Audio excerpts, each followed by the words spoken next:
Vamos, regresemos al tema. Entonces, se sabe, y en ese caso vamos a recomendar un libro. Hay dos, pero bueno, ahorita tengo a la mano uno, que es el de Los Brujos del Poder, ¿sí? Es un libro del 2007-2008 y en él se habla de varios políticos mexicanos que está documentado o por testimonio se sabe, digo, documentado no tanto como con registros, porque obviamente esas cosas se hacen normalmente en secreto, ¿sí? Pero por testimonios y por testigos se conoce que hay varios políticos mexicanos que han recurrido al uso de la magia, de la brujería, otra vez para acceder al poder o para recuperar o para ejercer el poder, ¿sí? Entonces, bueno, esto no es nuevo y lo habíamos mencionado también ya en algún otro programa. Uno de los primeros políticos que sabemos en México recurrió a prácticas espiritistas es Luis Madero, ¿sí? Que él recurría al espiritismo, y lo mencionamos en algún programa anterior, eh, Ujú. que Cuando hablamos de espiritismo, justamente, ¿no? exactamente, ¿sí? Y que mencionamos a Alan Kardec, que en ese momento estaba muy en boga, Alan Kardec y todos sus trabajos. Entonces Madero fue parte de esa corriente de espiritismo y bueno, él lo que buscaba, pensando otra vez en estas prácticas que pueden no necesariamente ser negativas en cuanto a no querer hacerle daño a alguien, lo que Madero buscaba era consejo, ¿sí? Buscaba orientación, recurría a las prácticas espiritistas para pedir consejo, pedir orientación sobre lo que tenía que hacer, ¿no? Entonces, bueno, eso era lo que hacía, por ejemplo, Madero, que es uno de los casos que viene documentado en el libro y que se sabe, porque de eso pues hay más trabajos que lo han visto, ¿sí? Pero también tenemos otros casos. Ah, se menciona, por ejemplo, al general Cárdenas, también, que también recurría al espiritismo. Y más recientemente, porque bueno, Madero estamos pensando principios del siglo XX, más o menos. Cárdenas ya es mediados del siglo XX en México, pero más recientemente, ya en la última parte del siglo XX, principios del siglo XXI, pues ahí ubicamos ya a otro tipo de personajes, ¿no? Por ejemplo, a propósito de lo que mencionabas tú del Toloache, uno de los casos que circuló mucho como rumor, pero aquí en el libro, ojo, en este libro sí se menciona, es el de Vicente Fox, que fue presidente de México, y de Marta Sagún. Marta Sagún se sabe por los testimonios que hay que sí recurrió a diferentes prácticas mágicas para poder conservar el poder que en ese momento tuvo el presidente. Marta Sagún era la esposa de Vicente Fox, entonces el poder que en ese momento tenía el presidente, pero también circulaba el rumor de que Marta Sagún le daba a tomar al presidente Fox Sí, Toloache, ¿sí? sí, sí, sí. Porque fue un rumor fuerte que existió, que le daba a tomar Toloache porque quienes vivimos ese sexenio, quienes lo pudimos atestiguar, pues sí vimos un Vicente Fox al inicio de su sexenio como con mucha fuerza, con mucha energía, con mucho empuje, y ya al final y hasta la fecha, pues ya se volvió un señor muy torpe, que de repente hace declaraciones muy tontas en los medios, incluso su manera de escribir con faltas de ortografía. Entonces, Ahí te voy a decir una cosa, ¿eh? O sea, yo entiendo esa parte y esa explicación, pero también yo creo que tiene que ver con dos cosas. Uno, el señor envejeció brutalmente porque no era jovencito cuando llegó al poder, y la otra es que dejó de tener asesores de campaña, ¿no? Bueno, esa es mi explicación también para esto, ¿no? Pero hay las dos partes, yo lo sé. voy a hablar primero de esa parte, en cuanto a que pueden ser las consecuencias del toloache, según el rumor que existió, porque desde que estaban ya en ese sexenio, Eso es lo que se decía, ¿no? Y pensando en una explicación racional de lo que tú estás diciendo, lo que sí se sabe es que al final de su sexenio Vicente Fox vivió una depresión muy fuerte, ¿no? Entonces, olvídate del toloache, simplemente pudo haber tomado este, otras sustancias, Dedicación, ajá, claro. exactamente, medicación, antidepresivos, que pudieron haber afectado, ¿no? Su manera, por lo menos, de expresarse y de hablar, ¿no? Entonces, bueno, sí, sí, sí se puede pensar en esas explicaciones, evidentemente, ¿no? Pero es uno de los casos que quería mencionar, y a propósito del toloache que tú comentabas. No sé si quieres mencionar tu otro caso. Otro caso que no sé si está en el libro, pero que a lo mejor sí tú dime porque me lo vas a prestar apenas, es el de el Bester Gordillo. Yo lo leí en un reportaje, no lo leí en este libro. Sí, Entonces sí estaba, salió de este libro. ok, es un reportaje, o bueno, es sobre una investigación sobre estas prácticas también, pero que las llevó a cabo el Bester Gordillo para mantener el poder de uno de los sindicatos más fuertes que ha tenido pues nuestro país, ¿no? Fuertes me refiero a justamente la cantidad de gente, la cantidad de agremiados que tiene y la incidencia en la política mexicana que tuvo hasta hace muy pocos sexenios. Así que creo yo que ahí está.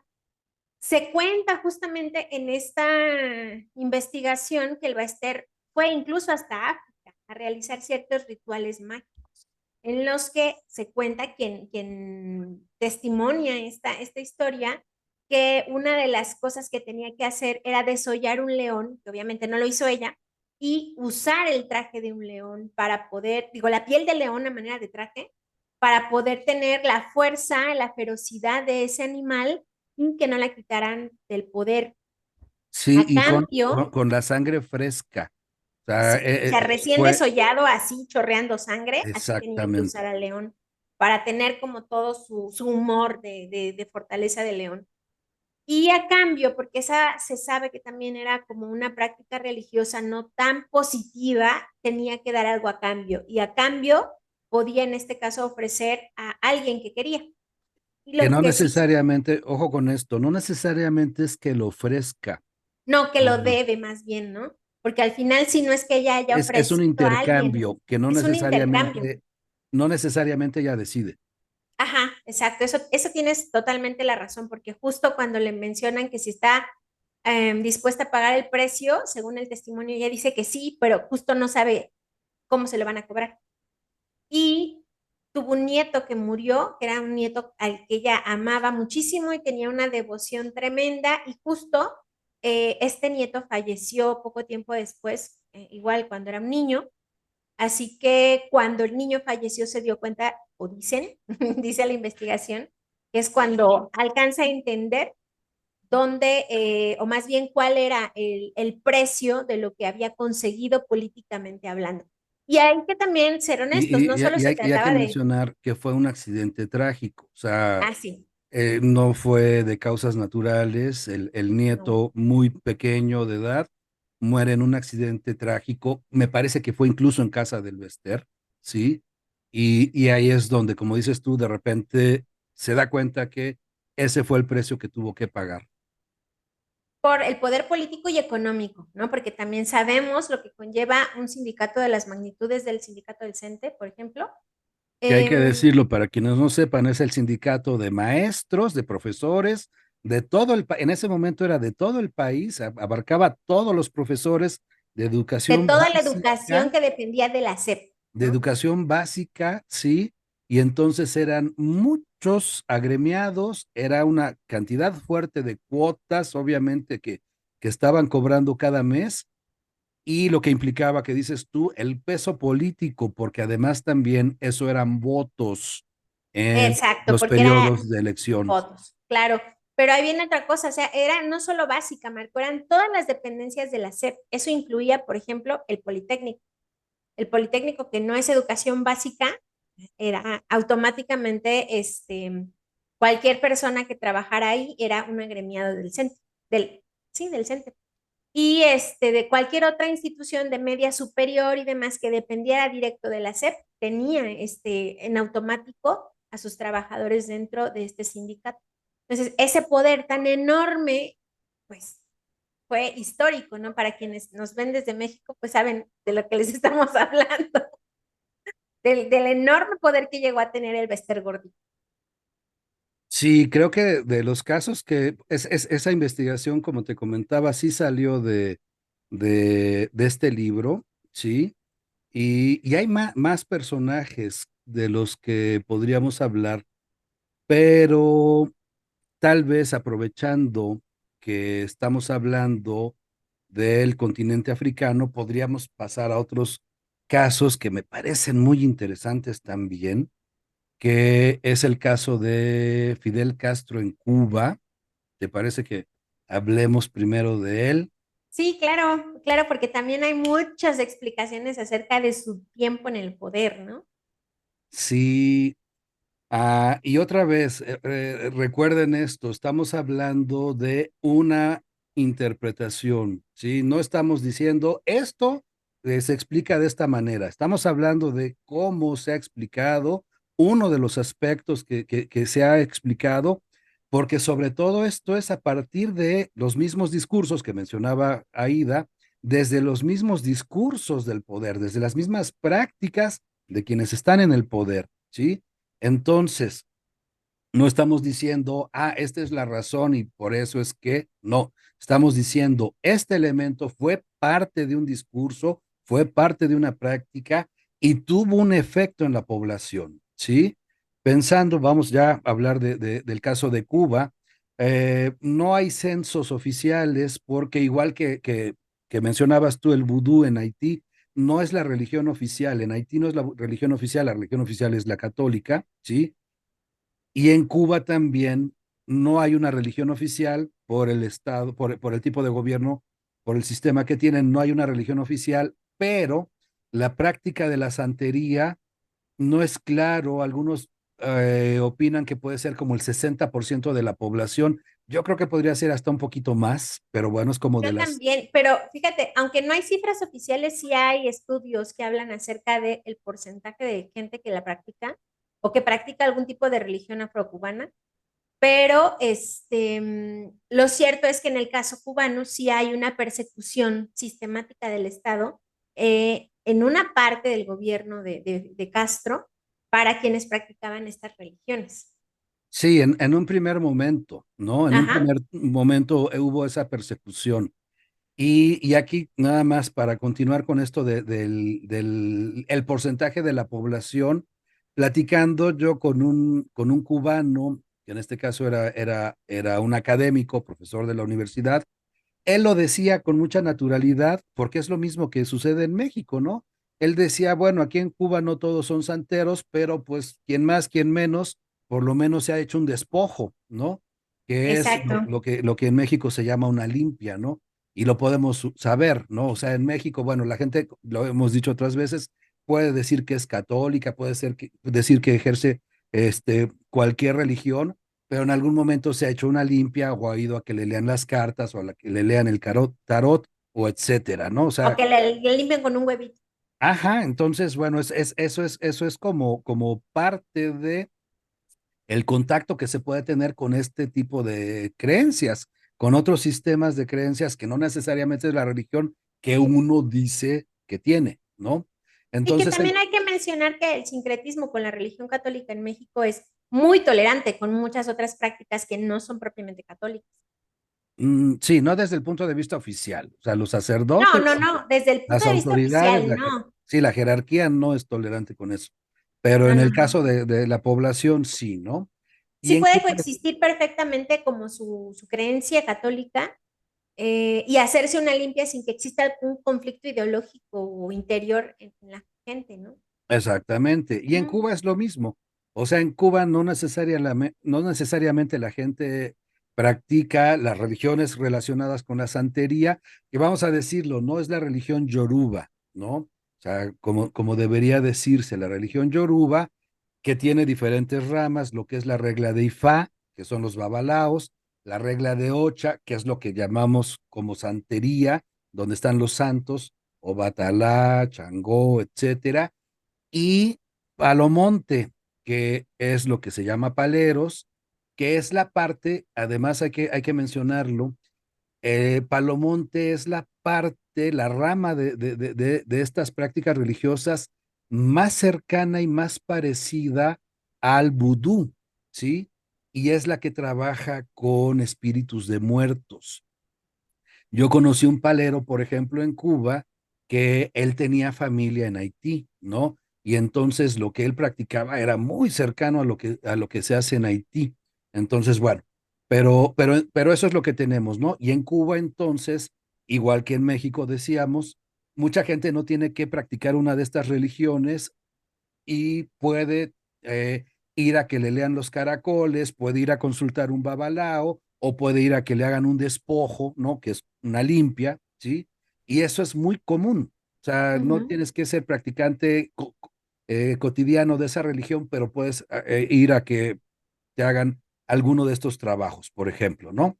Bueno, y en este caso, otra vez, en ese contexto, uno de los elementos es lo que hace Fidel Castro, aprovechar ese contexto sociocultural para mandar un mensaje a la población, porque lo que están haciendo al final de cuentas es eso, es mandar un mensaje a la población, ¿no? En un primer momento, Castro era más bien si no él, por lo menos sí, el gobierno oficialmente era contrario a estas prácticas de las religiones tradicionales, ¿no? De la santería.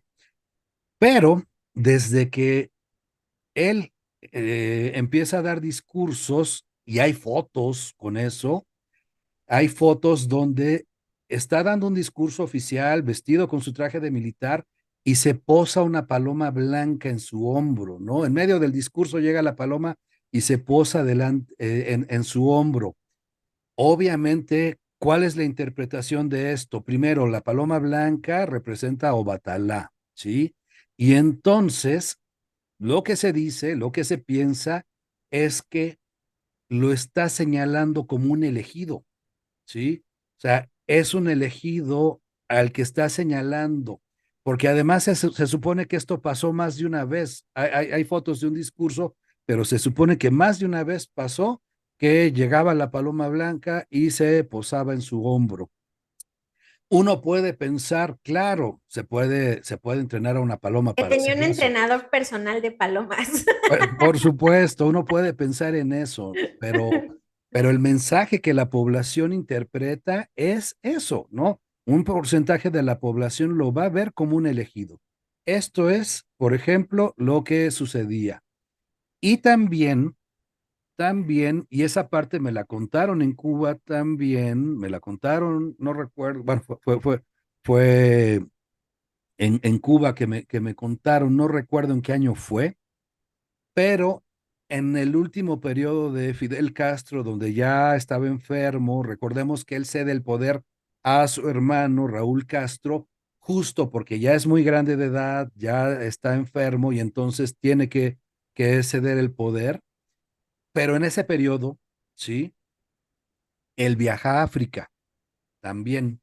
Recordemos que la religión yoruba viene de África, viene de Benin, y entonces viaja a África y lo que comentan, yo busqué fotografías en internet, pero no las pude conseguir, no encontré. Supongo que oficialmente no existen esas fotografías o las han bajado, pero quien me lo comenta dice que en los medios locales, en la televisión cubana, transmiten el regreso de Fidel Castro cuando va a África y cuando él se abre el avión y baja del avión, viene vestido con el vestuario tradicional africano, que además en Cuba es el que usan los babalaos, ¿no? Entonces él baja del avión vestido de esa manera, él no dice a qué fue a África, no explica nada, pero otra vez el mensaje que está mandando a la población es ese. ¿Y cómo se interpreta? Que él está en ese momento protegido. Se va en un momento donde ya está sufriendo enfermedades y cuando regresa de esa manera la gente interpreta, se fue a proteger. O sea, él viene ahorita de África protegido para que no le pase nada. Y de eso, de esa imagen, pues sí pasaron varios años todavía para la muerte de Fidel Castro, ¿no? Entonces, son esos elementos los que se aprovechan, ¿sí? Porque oficialmente no se hace ninguna declaración, no se dice a qué fue, pero en la población eso tiene un efecto, ¿no? Y obviamente, ya en ese último periodo, donde también hay que decirlo, ya hay un descontento de un sector importante de la población respecto al gobierno de Castro, bueno, pues también mucha gente lo ve como no le podemos hacer nada, no le podemos hacer brujería, porque además es una práctica muy común, ¿no? O sea, la gente también, la población cuando no está de acuerdo con alguien o con algo, hace brujería, ¿no? Entonces, en ese momento el mensaje es, hagan lo que quieran, no me van a hacer daño porque vengo protegido, ¿sí? Y aquí quiero comentar esto rápidamente, es una recomendación de un libro. Hay un libro de un autor, se llama Scott, que está publicado en ERA y que es sobre los disfraces de la voz, se llama, y es sobre justo las prácticas de los grupos marginales subordinados para resistirse al poder. Es un libro de un antropólogo, pero que habla de todas esas prácticas de lo que la población, el pueblo, los grupos marginados hacen para resistirse al poder. Y una de esas prácticas que menciona es la brujería. Dice, bueno, es algo que a lo mejor la persona a la que le están haciendo brujería no se va a enterar, pero en la población es una manera de expresar un descontento, de expresar un rechazo, y por lo menos funciona como una venganza simbólica, ¿no? O sea, por lo menos de esa manera, simbólicamente, estoy tomando venganza frente a un gobernante que no me gusta, no me convence, con el que no estoy de acuerdo, ¿no? Entonces, bueno, eso que menciona Scott, lo vemos aquí en esta parte, porque se sabe, también se sabe, que en Miami, por ejemplo, los opositores a Fidel Castro también realizaban También le hicieron prácticas. brujería. Exacto, también hacían prácticas de brujería, ¿sí? Dentro de la misma santería para hacerle un daño o quitarlo del poder, ¿no? Entonces, bueno, aquí lo podemos ver como una guerra de brujería Miami contra Cuba, ¿sí? Pero bueno, Ahí dime. te va. Te iba a decir acerca de los porcentajes de las religiones afrocubanas. Sí hay estudios no oficiales, porque son estudios que se han hecho por antropólogos que han hecho trabajo de campo allá, pero que no son cifras obviamente avaladas por el Estado, porque bueno, hay muchas razones y explicaciones para ello. Pero se habla que apenas es el 10% de las personas que tiene la religión católica y que el resto practica alguna de las variantes de las diferentes religiones afrocubanas y como ya sabemos, los abacúas, los ararás, el palo mayombe, la regla de Ochá, la regla de Ifá, etcétera. Entonces, e incluso el vudú, en un porcentaje pequeño, pero también el vudú. Entonces, se habla de un 90% de la población, no menos. Pues se me hace muy alto, porque también hay que mencionar que en Cuba ha avanzado mucho también las religiones protestantes, ¿no? Y creo que, no sé, se me hace que de ese 90% a lo mejor un porcentaje ahorita ya se puede considerar para las religiones protestantes, pero bueno, es la impresión, y además lo quiero decir, o sea, es la impresión que a mí me da por lo que yo he visto por allá, que tampoco es que sea un experto ni un gran conocedor, ni que Bueno, ahí haga te va la muchos otra. viajes a Cuba, ¿no? Pero bueno, es como mi Sí, impresión ahí te muy va la otra personal. explicación. Es que hay lo mismo que estábamos mencionando hace un rato. Las religiones, algunas prácticas religiosas son tan arraigadas dentro de la propia identidad que poner un vasito de agua, por ejemplo, que es poner un vasito de agua para los muertos o para los orishas, es algo muy común, que no va a estar tan peleado con algunas de esas otras religiones que han llegado a Cuba y que han ganado terreno. Y la otra también es que desde el periodo especial, vamos a hablar no del periodo especial propiamente, sino a finales de los 90, porque habrá quienes sitúen el periodo especial en Cuba muy del 90 al 94. A finales de los 90, la religión o las religiones afrocubanas se vuelven también una industria. Es una industria informal. Y esa industria también hace que el arraigo sea mayor y que la extensión sea mayor, ¿no? Que se extienda mucho más fácil en la población, porque empieza a haber turismo religioso. Eh, Exacto. y eso hace también que haya una preeminencia enorme de esta religión, a pesar del avance de las religiones protestantes. Estamos hablando también de una industria. Sí, es exacto. Y que también hay que decirlo, para algunos cubanos, pues ha vuelto una forma de vida, ¿no? Claro, claro que sí. Dentro y fuera de Cuba. Entonces, sí, eso es cierto. También ese aspecto es bastante importante porque es parte de lo que hemos visto en los últimos años, ¿no? Del siglo XX para acá. Entonces, sí, es cierto lo que estás comentando. Bueno, ah, y el otro caso que quería comentar, y a lo mejor con ese ya vamos eh, terminando, el último caso que, ya que estamos hablando de Cuba y de santería, es el caso de Hugo Chávez también, ¿no? Sí, Hugo Chávez también está ahí medio dicho que hacía brujería para estar en el poder. Ok, Sí, adelante, adelante, vamos a empezar con Hugo Chávez. sí, bien, no, obviamente esto es a partir de testimonios y testigos que van comentando lo que se supone que vieron o les dijeron, ¿no? Entonces no tenemos tampoco registros oficiales de nada de esto, pero una de... Bueno, también hay que mencionar que no va a haber registros oficiales de algo similar en ningún otro contexto, ¿eh? No, por supuesto que no, por supuesto que no, pero, lo que comentaba es, una de las cosas que se dice es que fue justamente Fidel Castro quien acerca a Hugo Chávez a la santería. Sabemos Así que es. políticamente había mucha afinidad, había mucha relación. Chávez viajaba mucho a Cuba, por ejemplo, sabemos eso, ¿sí? Y entonces lo que se cuenta es que Hugo Chávez se acerca a la santería a partir de Fidel Castro, ¿no? Voy a decirte algo, te voy a contar.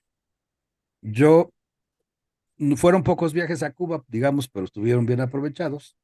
Ah, en uno de esos viajes que hice, estuve en un tambor en Guanabacoa, en la que se supone era la casa del padrino de Hugo Chávez.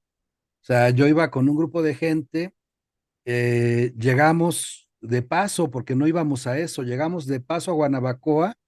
Y entonces iba justo me parece que iba con este practicante de Palo Mayombe, que llegamos a Guanabacoa y nos dice, hay un tambor allá, y nos dijo, vamos, y nos dijo, ese es el padrino de Hugo Chávez, cuando Hugo Chávez todavía estaba vivo, hay que decirlo, ¿no?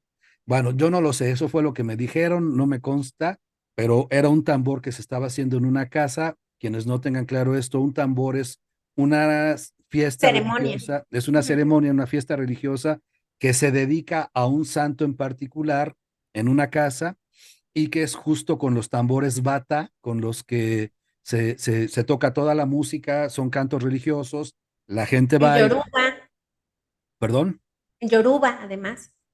sí, es dentro de la regla de Ocha, ¿sí? La gente baila y bueno, se supone que es una fiesta se le dedica en honor a un santo en particular, pero también sirve para quienes asisten para purificarse y etcétera, ¿no?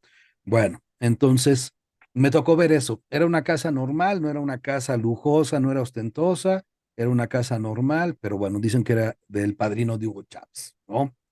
No lo sé. Bien, pero ah, se supone que que ya Hugo Chávez, igual también en las últimas, sobre todo en los últimos periodos de su mandato, pues él tenía en la casa de gobierno, tenía altares, tenía una bruja particular. Me parece que encontraste tú ese artículo, bueno, encontramos los dos el mismo artículo que habla de una bruja en particular, que además era su cuñada, ¿no? Que Sí. eh, Hugo Chávez se supone que desde muy, muy joven empezó a pedir consejo y guía a esta mujer, ¿no? O sea, pedía orientación para tomar ciertas decisiones. Se supone que en algún momento le dicen que él va a ser presidente, ¿no? Desde que Y, era joven. y que le dicen además, primero vas a estar en la cárcel, pero después de eso vas a ser presidente, ¿no? Sí. Y bueno, esa es la trayectoria política de Hugo Chávez. Obviamente uno puede pensar, ah, bueno, eso lo cuenta cuando ya todo pasó. No lo sabemos, pero se supone que eso se lo pronostican desde muy joven, ¿no? ¿Quieres comentar sobre Hugo Chávez algo más? Pues que hay un libro también, así como este de los brujos del poder, hay un libro que habla sobre Hugo Chávez y su relación con el espiritismo, la magia, la brujería, etcétera. Y este libro está exclusivamente dedicado a él, ¿no? Y a las diferentes prácticas que tuvo, ¿no? A la consulta de las brujas, que fueron varias, pero una era de cabecera, ¿no? A las prácticas también afroreligiosas, especialmente en Cuba, que llevó a cabo. Entonces, hay un libro que nos habla sobre esto. Este yo no lo he leído, es un libro que habría que conseguir, que no es fácil de conseguir además, pero, Creo que se llama Las Brujas de Hugo Chávez, creo que se llama así. ajá, algo así se llama. Los brujos, creo que de Hugo Chávez, no sé, porque es una cosa de brujas o brujos, pero la cosa es que nos habla de todas las personas que estuvieron alrededor de él, consultándolo, guiándolo, ayudándolo y haciendo rituales para que llegara a conservar el poder, además. Porque esa es otra de las cuestiones, que en estos testimonios, en estas investigaciones que se recogen, se habla de una trayectoria desde antes de llegar al poder y de una trayectoria para sostener el poder también, ¿no? Entonces ahí vamos a ver estas como dos grandes etapas, hay quienes dicen que pueden ser tres etapas de esta narrativa que justo coloca a las prácticas mágico-religiosas en diferentes puntos importantes de la vida política de Hugo Chávez. Bueno, haría falta, yo creo que vendría conseguir ese libro, por lo menos a mí sí me dio mucha curiosidad, A mí ¿no? también. Y yo creo que ya, ahora sí, para que terminemos, quiero mencionar un caso más porque, y solo será mención porque no tengo más información sobre esto, pero en esta investigación que hicimos para este capítulo, me encontré, y es un trabajo académico, hay que decirlo, es un trabajo académico que habla de la propaganda que hizo los agentes de la policía británica hicieron propaganda en contra del ejército revolucionario irlandés. Recordemos que estuvieron en pugna mucho tiempo. El ejército revolucionario irlandés era considerado un grupo Subversivo, subversivo, rebelde. ¿sí? Ujú. Ajá. Y entonces, desde el poder, la misma policía británica le creó la fama y dicen que incluso llegaron a sembrar escenarios para que la gente pensara que el ejército republicano irlandés estaba, o bueno, los rebeldes, los subversivos, estaban realizando prácticas de magia negra, de satanismo y que estaban incluso sacrificando gente, ¿no? Se supone que llegaron a hacerlo eso y eso está documentado ya porque es un trabajo académico, comento, es un trabajo académico, está documentado que sí, o sea, llegaban a una escena donde habían tenido un enfrentamiento y entonces ponían altares, ponían velas, ponían todo lo necesario para que después la prensa pudiera tomar fotos y se filtraran esas fotos y dijeran, ah, ya ven, el ejército republicano irlandés, el ejército separatista, está realizando estas prácticas. Y hay que recordar que el pueblo irlandés es un pueblo muy católico, por un lado, pero también muy religioso, y que lo llaman algunos, yo no lo llamaría de esa manera, bueno, habría que discutir el término, pero lo llaman también muy supersticioso, ¿no? Y entonces se supone que esa propaganda negativa que hacían contra este grupo subversivo, pues de alguna manera sí funcionaba para que la población rechazara a este grupo y entonces no pudiera haber más más seguidores dentro de el territorio. Entonces, bueno, para este caso lo quería mencionar para que no pensemos que esto solo se da, porque esa es la En idea, América Latina, ¿no? en Que es una América cosa Latina y en exótica. países subdesarrollados, ¿no? Ajá, sí, Y sí. no, o sea, ya estamos viendo que no, que en realidad esto ocurre en muchos lugares y simplemente pensemos pensando en Europa, en otras prácticas que tienen que ver con el espiritismo y con otras creencias que, bueno, tampoco están tan alejadas de lo que hemos hablado hoy. No sé si quieras Sí. agregar algo más, Aida. Dos cosas nada más que yo creo que están muy relacionadas hasta la fecha, que es que en general, en el mundo, los partidos, las organizaciones que han tenido vinculación práctica o teórica o metodológica con las izquierdas, con el marxismo, siempre se han considerado casi satánicas del discurso católico, ¿no? Entonces es muy fácil vincularlo, incluso la ultraderecha también aquí en México de pronto dice que el 666 está en todo, cualquier cosa que sea relacionada con la izquierda, independientemente si lo es o no lo es. Eso por un lado. Y la otra es, me faltó mencionar que hay también investigación que ya está documentada mucho más acerca de las prácticas religiosas de la familia Duvalier en Haití. Eso también es parte de una investigación académica que se hizo desde la Universidad de Colombia por un estudiante de historia. Bueno, estudiantes, estamos hablando de niveles avanzados, ¿no? De doctorado de historia en Medellín. Entonces, también tenemos algunos documentos históricos revisados que sí nos permiten ver que hubo una intensa práctica de este sistema mágico religioso por parte de los Duvalier.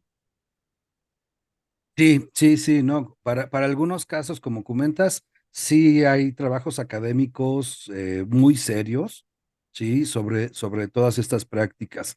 En otros casos, como hemos mencionado, bueno, son solo trabajos periodísticos, ¿no? Ajá, Pero vale la pena que nosotros los consideremos porque es parte de este tema que ya vimos que es muy amplio y que nos están faltando seguramente, bueno, sí, nos están faltando muchos casos, pero por cuestiones de tiempo ya no montones. podemos. Sí, porque podríamos hablar de más personajes de este libro y de la segunda parte, porque hay una segunda parte de este libro, ¿sí? Que podríamos mencionar más adelante, ¿no? Y en el mundo hay Ok, otros casos, pero bueno, si quieres los dejamos para una segunda parte claro más que sí. adelante. Yo creo que sí. Pues yo creo que ya podemos ir cerrando este capítulo. Espero que también tengamos otras historias que se les ocurran a ustedes, porque obviamente estamos hablando también en este episodio, hablamos de las figuras, de las grandes figuras de la política, pero pues por supuesto que en la micropolítica también existe eso, ¿no? Así como hay un presidente de Haití, también hay un presidente municipal en México que pudo haber recurrido a las mismas prácticas. Si saben de alguna historia relacionada con el tema de este episodio o con otros temas, pues no duden en enviárnosla. Ya saben, lo pueden enviar por clip de audio o a través de nuestras redes sociales. Nos pueden buscar en Facebook como Nunca Te Han Espantado. Nos pueden buscar, por supuesto, o dejar sus comentarios ahí en YouTube o a través de nuestro correo electrónico que es narrativasdiversas@gmail.com. Muy bien, pues muchas gracias, Aida. Yo creo que ya terminamos Sí, por hoy.